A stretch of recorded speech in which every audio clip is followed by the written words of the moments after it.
Mi padre dejó toda la herencia a mi hermano. En el funeral descubrimos un segundo testamento. El día del funeral de mi padre pensé que ya sabía exactamente cómo iba a terminar todo. Llevaba años preparándome para ese momento, no para su muerte. Nadie se prepara realmente para eso. Me refiero a lo que vendría después. Mi padre siempre tuvo un favorito, y ese favorito nunca fui yo.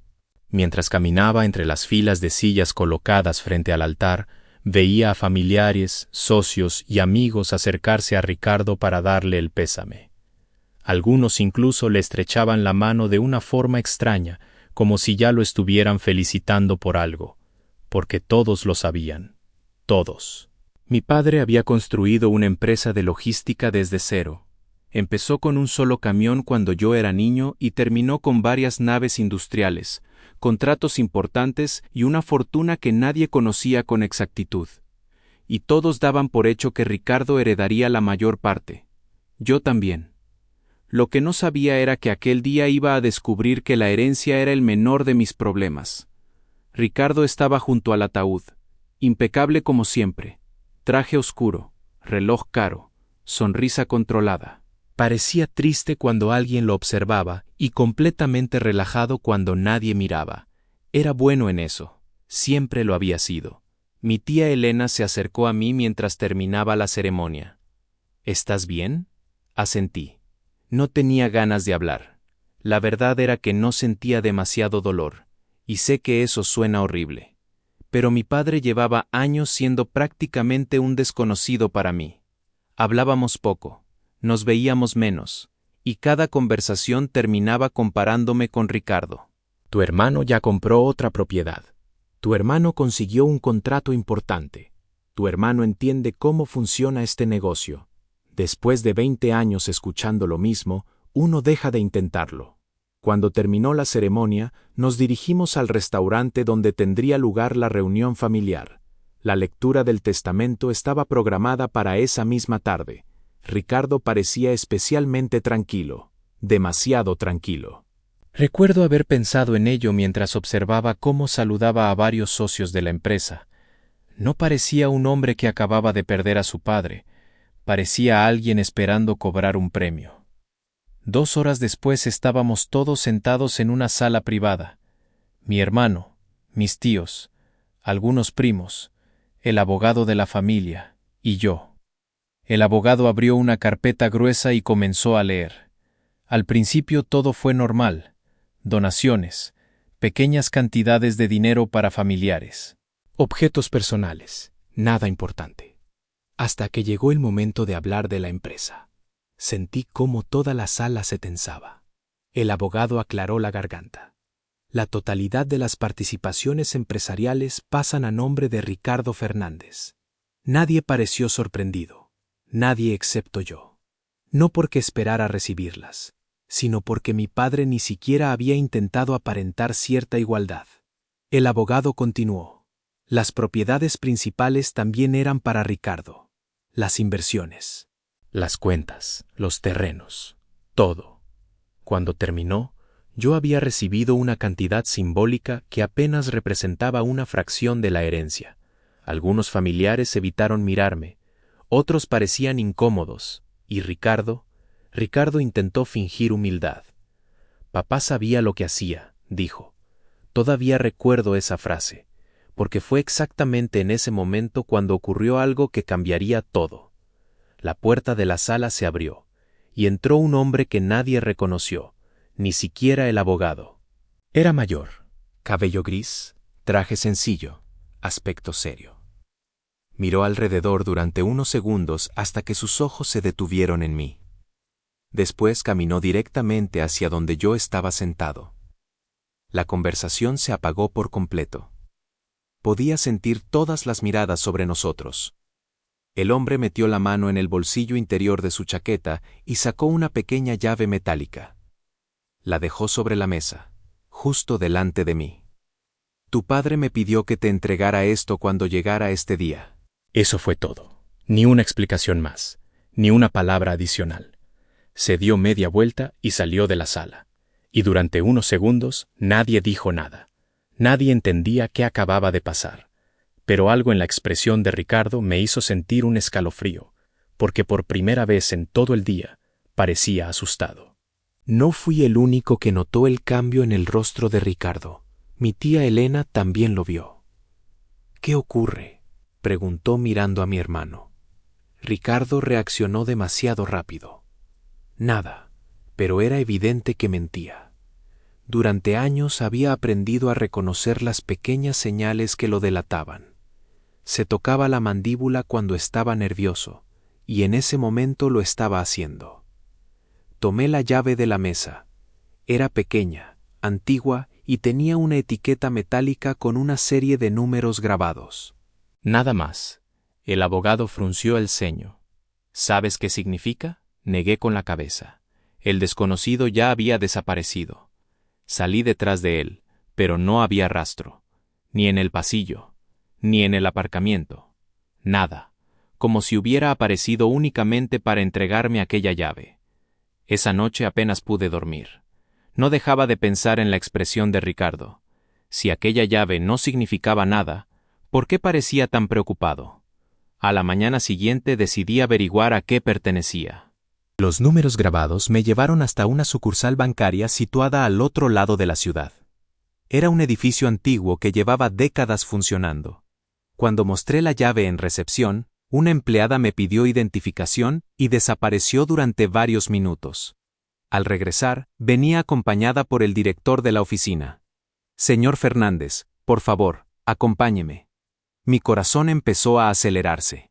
Descendimos por unas escaleras hasta una zona protegida. Puertas blindadas, cámaras. Pasillos silenciosos. Finalmente llegamos a una pequeña sala privada. El director colocó una caja metálica sobre la mesa.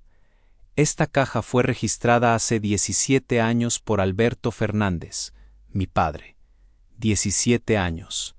Me quedé inmóvil. Eso significaba que había abierto aquella caja cuando yo tenía poco más de 20 años, mucho antes de enfermar, mucho antes de pensar siquiera en su muerte. El director salió de la habitación y me dejó solo. Respiré profundamente. Introduje la llave. La cerradura giró.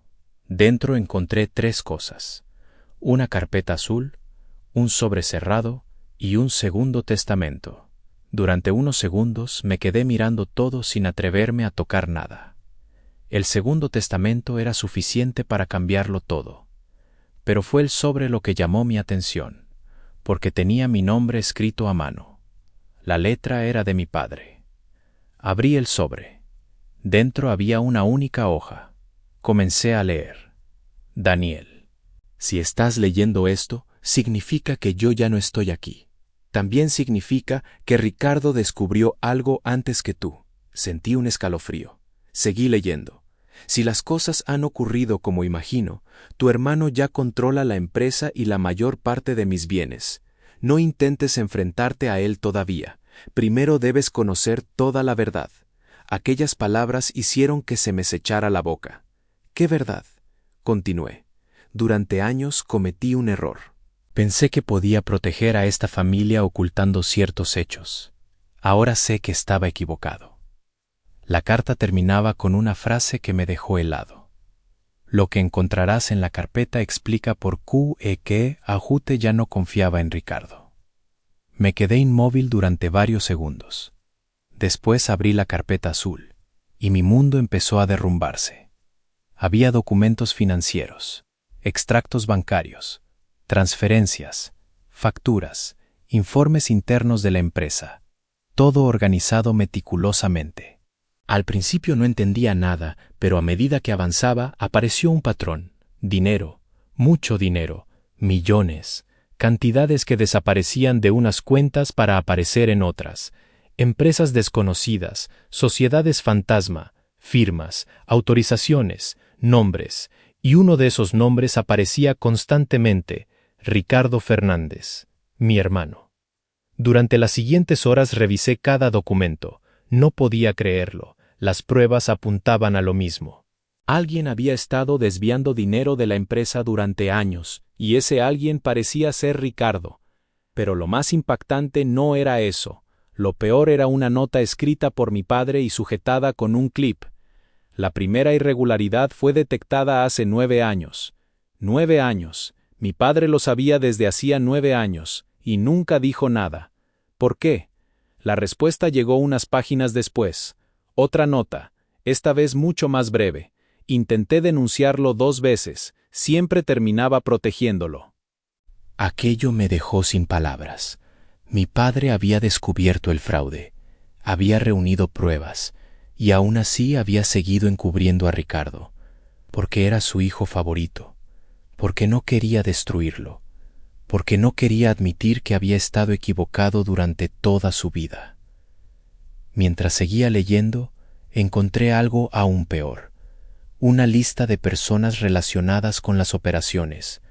No era solo Ricardo, había más nombres, socios, directivos, un asesor fiscal. Y alguien cuya presencia me sorprendió, mi tío Ernesto, el hermano pequeño de mi padre, uno de los hombres que más había insistido en que Ricardo debía quedarse con todo.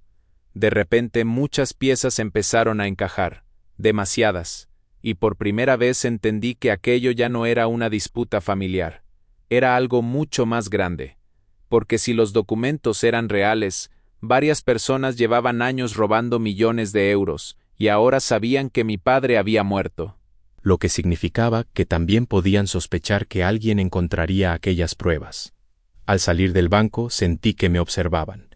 Intenté convencerme de que era imaginación, pero cuando miré hacia el otro lado de la calle, vi el coche de Ricardo, aparcado, con el motor encendido, y a mi hermano sentado detrás del volante mirándome fijamente. Durante unos segundos nos quedamos mirando. Yo estaba en la acera frente al banco. Ricardo dentro del coche. Ninguno hizo ningún gesto. Ninguno sonrió. Ninguno saludó. Simplemente nos observamos. Y entonces entendí algo. No era casualidad. Me había seguido. O ya sabía dónde estaba. Lo cual era incluso peor. Después de unos segundos arrancó el coche y se marchó. Sin decir nada. Sin acercarse. Sin intentar detenerme. Pero el mensaje era evidente. Sabía que había encontrado algo. La pregunta era cuánto sabía exactamente.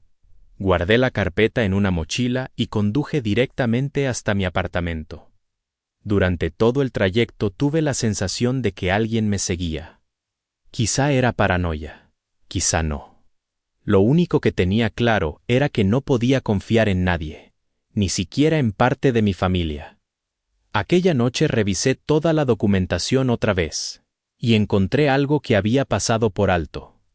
Entre las transferencias aparecía repetidamente el nombre de una empresa. Inversiones Aranda. Nunca había oído hablar de ella. Busqué información. No encontré gran cosa. Una empresa pequeña. Pocos empleados. Actividad aparentemente normal. Pero una cosa llamó mi atención. La dirección fiscal coincidía con un edificio que pertenecía a una de las sociedades inmobiliarias de mi padre. Aquello no tenía sentido. A la mañana siguiente decidí ir personalmente. El lugar era extraño. Una oficina casi vacía, 2 despachos, una recepcionista. Nada que justificara los millones que aparecían en aquellos documentos. Mientras hablaba con la recepcionista, ocurrió algo inesperado.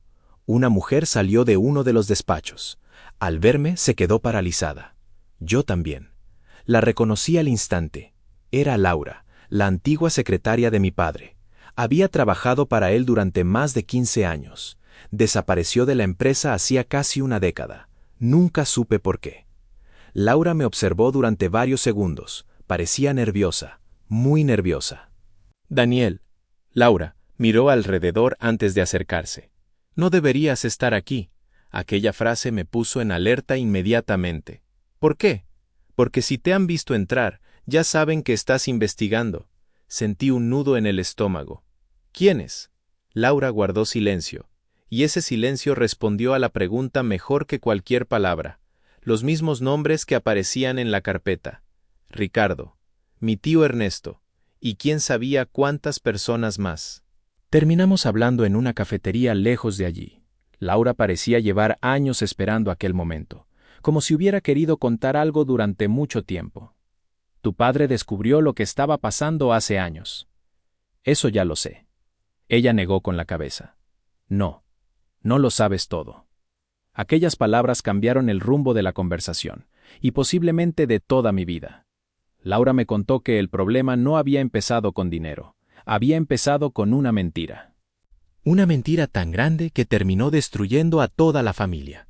Según ella, Ricardo llevaba manipulando documentos desde que tenía poco más de 20 años.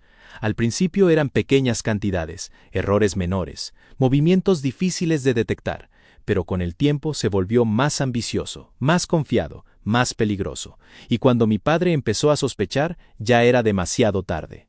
¿Por qué no lo denunció? Laura suspiró, porque estaba avergonzado. ¿Avergonzado? Porque llevaba toda la vida diciéndole a todo el mundo que Ricardo era perfecto. Aquello sonaba exactamente como mi padre. Toda su vida había construido una imagen, y admitir la verdad habría significado destruirla. Laura continuó. Intentó arreglarlo en privado, intentó convencerlo, intentó protegerlo, y cada vez que lo hacía, Ricardo aprovechaba para ganar más poder. Escuchar aquello era como descubrir que mi padre había alimentado al monstruo que terminó destruyéndolo. Pero entonces Laura dijo algo que me dejó helado. Los últimos meses antes de morir estaba preparando algo. ¿El segundo testamento? No. ¿Entonces qué? Laura dudó. Miró por la ventana y bajó la voz. Estaba reuniendo pruebas para entregarlas a la fiscalía. Sentí un escalofrío. Eso lo cambiaba todo. Ya no estábamos hablando de una disputa familiar, ni de una herencia, ni siquiera de un fraude empresarial. Estábamos hablando de posibles delitos. Y si Ricardo lo había descubierto, entendí por qué estaba tan nervioso durante la lectura del testamento. Laura abrió su bolso y sacó una memoria USB. La dejó sobre la mesa. Tu padre me pidió que la guardara. Mi corazón empezó a acelerarse. ¿Qué contiene? Copias de seguridad, audios, correos electrónicos, contratos, todo. La observé sin saber qué decir. ¿Por qué no me la entregaste antes? Laura tardó varios segundos en responder. Porque tenía miedo. Y por la forma en que lo dijo, supe que seguía teniéndolo. Guardé la memoria en el bolsillo, y justo cuando iba a hacer otra pregunta, su teléfono sonó. Laura miró la pantalla. Palideció. Por completo. ¿Qué ocurre? No respondió. Se limitó a mostrarme el móvil. Era un mensaje, procedente de un número desconocido. Solo tenía una frase. Sabemos que has hablado con Daniel. Por primera vez desde el funeral, comprendí que alguien nos estaba vigilando. Durante varios segundos, ninguno de los dos habló. Laura seguía mirando la pantalla del teléfono. Yo seguía intentando procesar lo que acababa de leer. Sabemos que has hablado con Daniel. Nada más. Sin amenazas. Sin insultos. Sin explicaciones. Y precisamente por eso resultaba tan inquietante. ¿Quién puede haberlo enviado? Pregunté. Laura soltó una pequeña risa nerviosa. Si tengo razón, la pregunta correcta es ¿cuántas personas podrían haberlo enviado? Aquella respuesta no me gustó. Nada. Porque significaba que el problema era mucho más grande de lo que imaginaba. Terminamos la conversación rápidamente. Laura insistió en que tuviéramos cuidado. Me pidió que hiciera copias de toda la documentación, que no confiara en nadie, y especialmente que no me enfrentara a Ricardo todavía. Acepté, aunque en realidad ya tenía demasiadas preguntas acumuladas. Esa misma noche revisé el contenido de la memoria USB. Lo que encontré dentro fue peor de lo que esperaba, mucho peor. Había cientos de correos electrónicos, contratos firmados, grabaciones de reuniones, fotografías y una carpeta llamada Si algo me ocurre. La había creado mi padre. Sentí un escalofrío antes incluso de abrirla. Dentro encontré varios vídeos. El primero duraba apenas 3 minutos. Lo reproduje. Mi padre apareció sentado en su despacho. Parecía cansado, más viejo de lo que recordaba, y completamente derrotado. Miró directamente a la cámara. Si estás viendo esto, significa que ya no puedo solucionar las cosas personalmente. Aquellas palabras me golpearon más de lo que esperaba, porque era la primera vez en años que sentía que me estaba hablando a mí. No como empresario, no como padre autoritario, simplemente como una persona arrepentida. Continuó. Cometí muchos errores contigo y con Ricardo, pero el peor fue pensar que podía controlar las consecuencias. Me quedé inmóvil. Nunca había escuchado a mi padre admitir una equivocación, jamás, ni una sola vez en toda mi vida. Durante años protegí a tu hermano. Pensé que cambiaría, pensé que aprendería, pensé que aún estaba a tiempo, y cada vez que intentaba ayudarlo, empeoraba las cosas. El vídeo terminó pocos segundos después, pero el impacto permaneció, porque por primera vez empecé a entender algo. Mi padre no era el villano de esta historia. Era un hombre que había tomado malas decisiones durante demasiado tiempo, y ahora todos estábamos pagando el precio. Continué revisando archivos hasta la madrugada. Fue entonces cuando encontré una grabación especialmente interesante, una conversación privada, entre mi padre y Ricardo. La fecha era de apenas 6 meses antes de su muerte. Escuché atentamente. Al principio la conversación parecía tranquila, pero poco a poco empezó a subir de tono. Te estoy dando una última oportunidad. Era la voz de mi padre. No necesito oportunidades. Era Ricardo, seguro, arrogante, confiado, exactamente como siempre. Devuelve el dinero. Silencio. ¿Y si no lo hago? Mi padre tardó varios segundos en responder. Entonces haré lo que debería haber hecho hace años. La grabación terminó de forma abrupta, pero no hacía falta escuchar más. La amenaza estaba clara. Mi padre finalmente había decidido actuar, y ahora estaba muerto. No quería sacar conclusiones precipitadas, pero era imposible no pensar en ello. A la mañana siguiente recibí una llamada. Era mi tío Ernesto, el mismo cuyo nombre aparecía repetidamente en los documentos. Tenemos que hablar. Aquella frase ya sonaba sospechosa. Acepté reunirme con él. Elegimos un restaurante discreto. Nada más sentarse entendí que estaba nervioso, muy nervioso. Bebió agua varias veces antes de hablar. Sé que encontraste algo. No me sorprendió. A esas alturas ya asumía que media familia estaba enterada. ¿Y? Deberías dejarlo estar. Aquella respuesta me hizo sonreír, no porque fuera graciosa, sino porque confirmaba exactamente lo contrario. Si querían que abandonara la investigación, significaba que estaba cerca de algo importante. ¿Por qué? Mi tío evitó mirarme. Porque hay cosas que es mejor no remover. ¿Cómo qué? Silencio. ¿Como los millones desaparecidos? ¿Como las empresas fantasma? ¿Como los documentos falsificados? Su rostro cambió. Ya no parecía nervioso, parecía asustado. Y entonces dijo algo inesperado. Ricardo no es el único culpable. Aquella frase me dejó congelado, porque hasta ese momento había construido una historia sencilla en mi cabeza. Ricardo era el villano, los demás eran cómplices. Fin. Pero la realidad nunca es tan simple. ¿Qué quieres decir? Mi tío respiró profundamente y respondió con una frase que cambiaría todo. Si descubres quién estaba realmente detrás de todo esto, dejarás de preocuparte por la herencia y empezarás a preocuparte por seguir vivo. Durante unos segundos pensé que exageraba, que intentaba asustarme, hasta que sacó una fotografía de su bolsillo y la deslizó lentamente sobre la mesa. La reconocí al instante. Era una fotografía reciente, tomada apenas unos días antes. Aparecía yo, saliendo de mi apartamento. Alguien me había estado vigilando, y llevaba tiempo haciéndolo. No pude apartar la vista de la fotografía. Era yo. No había ninguna duda. La ropa, la calle, la entrada de mi edificio, todo coincidía. Aquella imagen había sido tomada apenas unos días antes. Sentí un nudo en el estómago. ¿Quién hizo esto? Mi tío Ernesto negó lentamente con la cabeza. No lo sé, pero por la expresión de su rostro comprendí que estaba mintiendo. Llevaba toda la vida viéndolo, Sabía cuándo ocultaba algo. ¿Quién hizo la foto? Volví a preguntar. Esta vez más serio, mi tío suspiró. Hay personas involucradas que nunca aparecieron en los documentos de tu padre. ¿Quiénes? Socios externos, inversores, gente peligrosa. Aquella respuesta no me tranquilizó precisamente. Durante años había pensado que todo aquello era un conflicto familiar. Ahora parecía convertirse en algo mucho más oscuro. ¿Ricardo trabaja con ellos? Ricardo trabaja para ellos.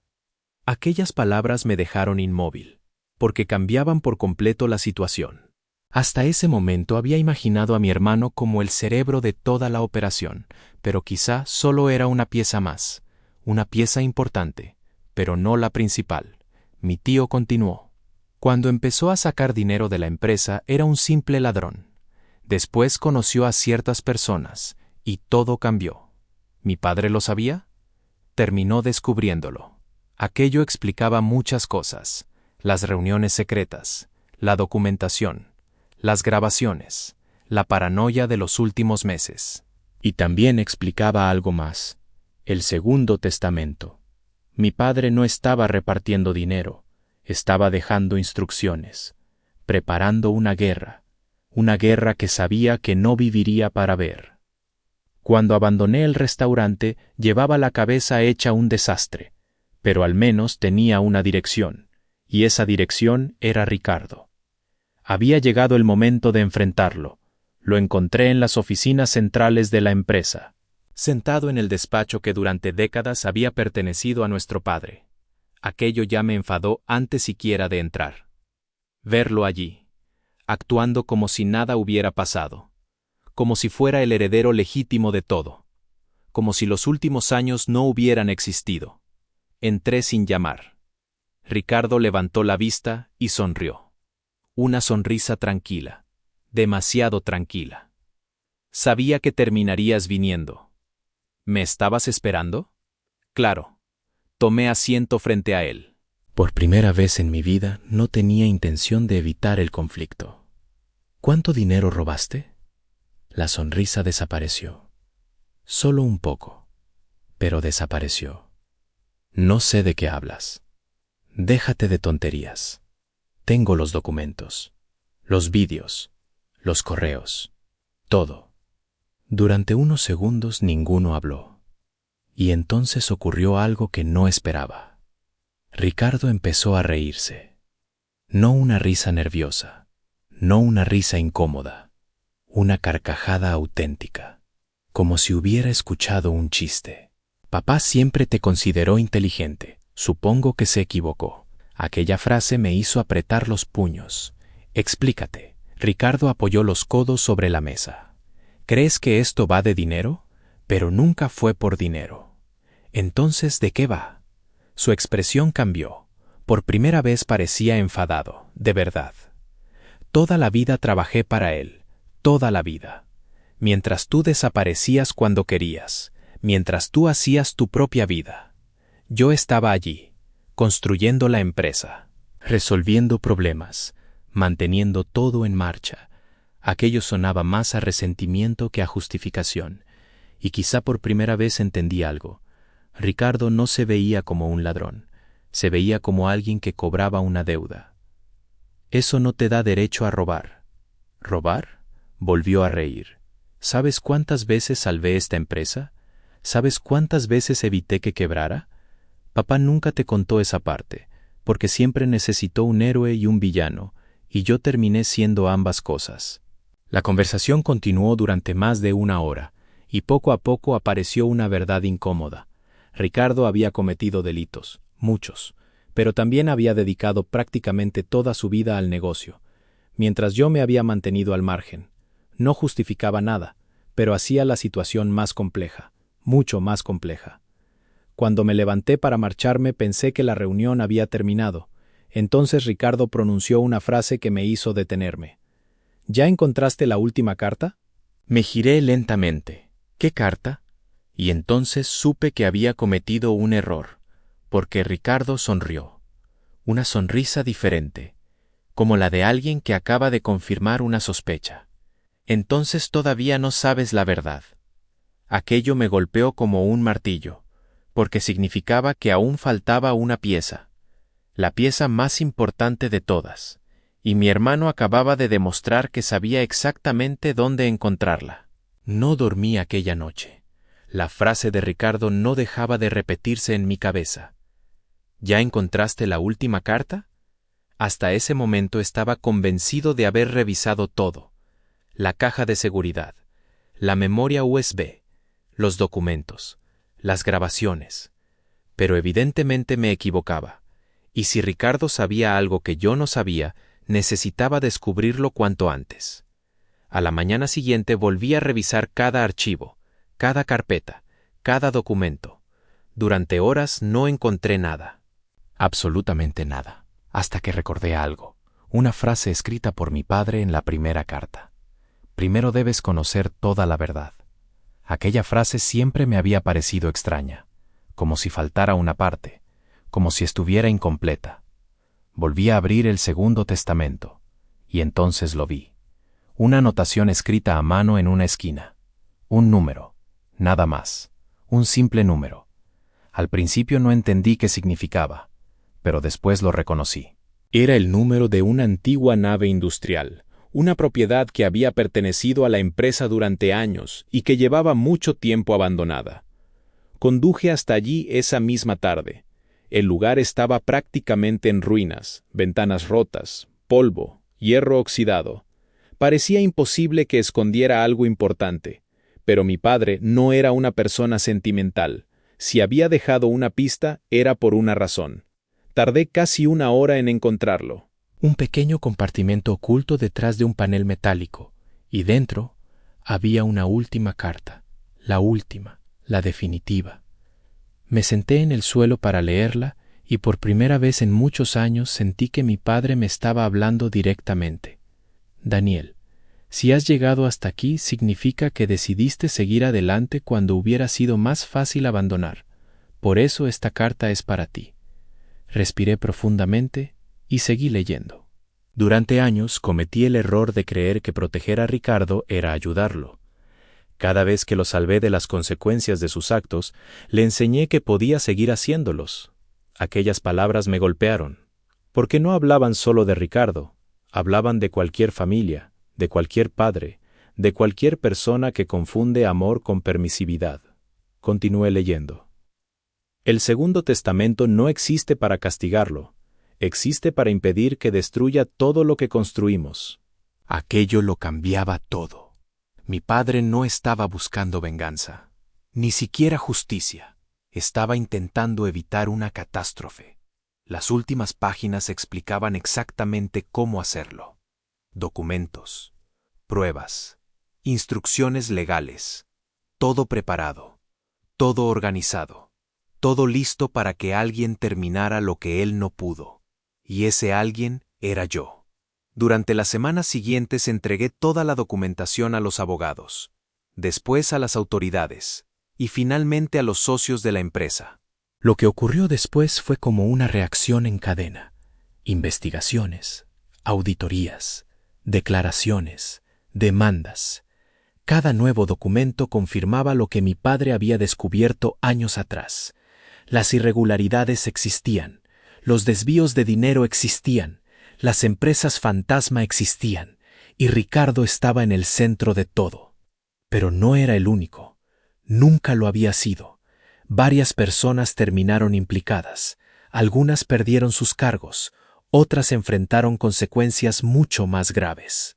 La empresa sobrevivió, con dificultades, pero sobrevivió. Y por primera vez en mucho tiempo dejó de ser un campo de batalla. Ricardo intentó luchar. Por supuesto que lo hizo. Negó todo. Acusó a otros. Intentó presentarse como una víctima. Pero las pruebas eran demasiado contundentes. Demasiadas. Durante meses apenas hablamos, y sinceramente pensé que nunca volveríamos a hacerlo, hasta que una tarde recibí una llamada. Era él. Nos encontramos en una cafetería pequeña. Sin abogados, sin socios, sin familia. Solo nosotros. Parecía diferente.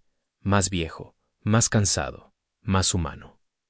Nos sentamos frente a frente, y después de varios minutos de silencio, dijo algo que jamás imaginé escuchar. Papá tenía razón. Aquella frase valía más que cualquier herencia, más que cualquier propiedad, más que cualquier cuenta bancaria, porque era la primera vez en toda su vida que Ricardo admitía haber cometido un error. No solucionó el pasado, no borró el daño, no arregló los años perdidos, pero fue un comienzo. Y a veces eso es lo único que se puede pedir. Hoy han pasado varios años desde entonces. La empresa sigue funcionando. La familia nunca volvió a ser la misma, y probablemente nunca lo será. Pero aprendí algo importante, algo que mi padre entendió demasiado tarde. Los secretos siempre terminan saliendo a la luz. Siempre. No importa cuánto dinero tengas, no importa cuánto poder acumules. No importa cuántas personas intenten ocultarlos, tarde o temprano aparecen. Y cuando lo hacen, la pregunta no es cuánto has ganado. La pregunta es si podrás vivir con lo que perdiste para conseguirlo. Mi padre dejó casi toda la herencia a mi hermano. Eso fue cierto. Pero al final me dejó algo mucho más valioso, la verdad. Y esa terminó cambiando nuestras vidas para siempre.